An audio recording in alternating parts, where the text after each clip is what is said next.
আসসালামু আলাইকুম। আজকে আমরা এসেছি হচ্ছে ঢাকার কেরানীগঞ্জ উপজেলা। এখানে একটা পিছনে একটা নিচু এলাকা। সো ওইটা হচ্ছে তাজ গ্রিন সিটি। এর সামনে আমরা এসেছি মূলত বর্ষার শেষ সময় এখন। এখন হচ্ছে যে আশেপাশে দেখেন যে জায়গাগুলো সবগুলো হচ্ছে যে পানিতে ডুবে আছে। আর একটা গাছ দেখানোর জন্য মূলত ব্লগটা করছি।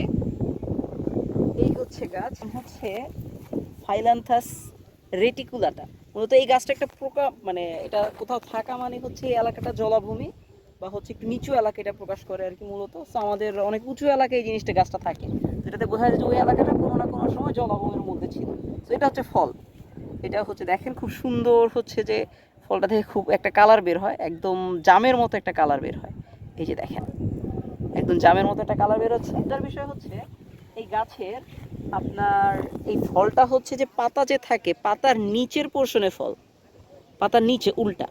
সো এটা হচ্ছে আমাদের যে আমলকি থাকে, আমলকির ফল এরকম হয়। আমলকির গাছ, এটার family same, not only family, এটা জেনাসটাও সেম। এটার সাইন্টিফিক নাম হচ্ছে ফাইলান্থাস রেটিকুলাটা, আর আমলকির সাইন্টিফিক নাম হচ্ছে ফাইলান্থাস এমপ্লিকা। তো দুটো অলমোস্ট সেম, দুইটাই হচ্ছে যে নিচের দিকে হয়, পাতার নিচের দিকে। তো আশা করি গাছটা চিনতে পারছেন। এই হচ্ছে কালার। ধন্যবাদ।